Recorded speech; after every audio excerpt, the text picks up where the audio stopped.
Guys, welcome back to my channel incredible lifestyle. कैसे हैं आप सब? आई होप कि सब खैरियत से होंगे, ठीक ठाक होंगे।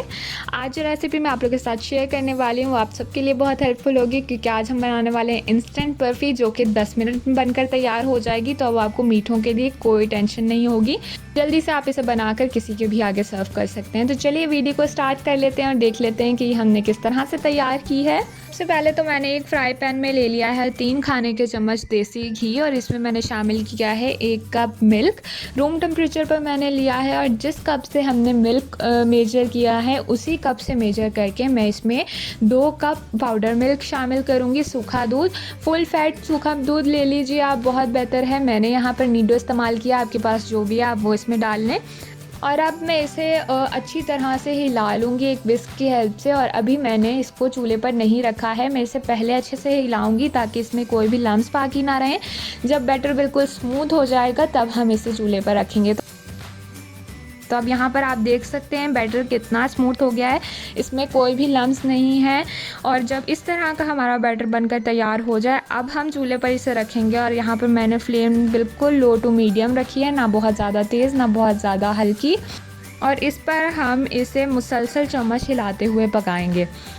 मुसलसल हमने इसमें चम्मच इसलिए हिलाना है क्योंकि हमने इसमें सूखा दूध शामिल किया, और अगर हम इसे नहीं हिलाएंगे तो ये कहीं से ज़्यादा डार्क ब्राउन और कलर चेंज कर लेगा या जल जाएगा, और बर्फ़ी का एक जैसा कलर नहीं तैयार होगा। तो इसलिए हमने इसे मुसलसल हिलाते रहना है। या फिर इसमें गुठलियाँ भी बन सकती हैं, तो इसलिए हमने इसे मुसलसल चम्मच हिलाते हुए ही पकाना है, लो टू मीडियम आंच पर। एक दफ़ा जब इसको हीट लगेगी तो ये पतला हो जाएगा, जैसे आप अभी देख सकते हैं ये कितना रनी हो गया है, और आहिस्ता आहिस्ता ये गाढ़ा होना स्टार्ट होगा। तो मैं आपको बाद में दिखाऊंगी कि कितने मिनट इसको लगे हैं थोड़ा सा गाढ़ा होने में। यहाँ पर आप देख लीजिए 3 से 4 मिनट हो चुके हैं मुझे हिलाते हुए, ये कितना गाढ़ा होना शुरू हो गया है। बस आपने इसी तरह इसको हिलाते हुए पकाते जाना है, और कोशिश करना है कि कहीं से भी नीचे ना लगे। चारों तरफ आप इसके चम्मच हिलाइए और अच्छे से इसको हिला लें। के लिए टिप है कुछ, जो कि पहली तो ये है कि आप इसके लिए थोड़े भारी पैंदे वाला बर्तन इस्तेमाल करें। अगर आप फ्राई पैन भी ले रहे हैं तो वो थोड़ा सा नीचे से भारी हो, ताकि ये बहुत जल्दी नीचे ना लगना शुरू हो जाए।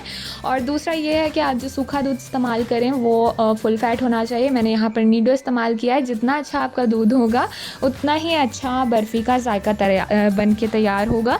यहाँ पर आप देख रहे हैं कि काफ़ी हद तक इकट्ठा होना शुरू हो गया, लेकिन हमने इसे इतनी देर तक पकाना है जब तक कि ये फ्राई पैन को छोड़ दे और बिल्कुल इकट्ठा सा हो जाए। तो यहाँ पर आप देख लीजिए मिक्सचर ये किस तरह से इकट्ठा सा हो गया है, और फ्राई पैन इसने छोड़ दिया है। अब ये कहीं से भी नीचे नहीं लग रहा है, बिल्कुल नहीं चिपक रहा है।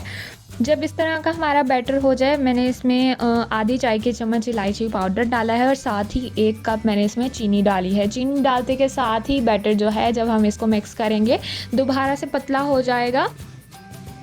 यहाँ पर आप देख लीजिए जैसे ही हमने चीनी को हिलाया है वैसे ही ये थोड़ा सा दोबारा से पतला हो गया है, उसी तरह का हो गया है। पहले हमें इस पकाने में और उस तरह की शेप में लाने के लिए तकरीबन 5 से 6 मिनट लगे थे, और अब हम इसे दोबारा मज़ीद पकाएंगे और फिर मैं आपको बताऊंगी कि कितने टाइम में ये दोबारा से सही हुआ है। यहाँ पर इसे मुझे पकाते हुए मज़ीद 3 मिनट हो चुके हैं, और ये दोबारा से उसी तरह की फॉर्म में आ गया है। फ्राई पैन इसने छोड़ दिया, स्टिकी हो गया है। मैं इसे मज़ीद नहीं पकाऊंगी क्योंकि ये इनफ है, और ये जब ठंडा होगा तो और ज़्यादा सख्त हो जाएगा, इसलिए इतना ही काफ़ी है। यहाँ पर मैं फ्लेम ऑफ कर दूंगी, और यहाँ पर याद रहे कि हमने ये सारा प्रोसेस जो है वो लो टू मीडियम आंच पर ही किया है। कहीं पर भी हमने आंच जो है वो तेज़ नहीं करनी है, कि आंच पर रख कर ही हम इसे पकाएंगे। और मैंने यहाँ पर फ्लेम ऑफ कर दिया, और इसे हम ठंडा होने देंगे। एक मैंने ट्रे ली है और इसको मैं इस तरह से ग्रीस कर लूँगी। तो अच्छे से आप ग्रीस करिए ताकि जब बर्फ़ी हम ठंडा होने पे इसको निकालें तो ये अच्छे से निकल जाए और कहीं से भी चिपके नहीं। इसके बाद जो बैटर हमने तैयार करके रखा था वो हम इस पे डाल देंगे, और इस बैटर को मैं इस ट्रे में अच्छे से फैला लूँगी। यहाँ पर आप देख लीजिए मैंने इसको इक्वली फैला लिया है, लेकिन ये ऊपर से स्मूथ नहीं हुआ है। तो इसके लिए मैं एक नाइफ़ लूँगी, यहाँ आप कोई भी चम्मच ले सकते हैं, उसके ऊपर आप इस तरह से बटर लगा लीजिए ताकि ये चिपके ना, और उसकी हेल्प से हम इसे इस तरह से ऊपर से स्मूथ कर लेंगे तो ये बहुत अच्छा सा ऊपर से हो जाएगा। यहाँ पर आप देख लीजिए कि ऊपर से कितनी प्लेन हो गई है और घी लगाने की वजह से बिल्कुल भी नहीं चिपकी है। और ऊपर अब मैं इस पर ड्राई फ्रूट्स जो है वो थोड़े से डाल लूँगी, जिसमें मैंने सबसे पहले तो बादाम लिए हैं, इसके अलावा पिस्ते हैं, इसको मैंने इस तरह से बारीक बारीक कट कर लिया हुआ था।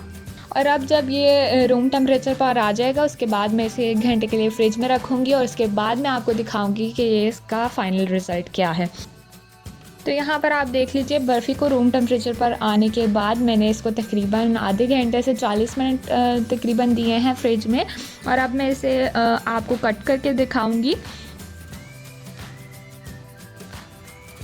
हमने इसे क्यूब्स में कट कर लिया है और अब मैं इसे प्लेट में सर्व कर दूंगी। और अब आप देख सकते हैं नीचे हमने इसको अच्छे से ग्रीस कर लिया था ट्रे को, जिसकी वजह से ये बिल्कुल भी नीचे से नहीं चिपकी है और बिल्कुल अच्छे से उसी शेप में ये निकल कर आ गई है उस ट्रे से।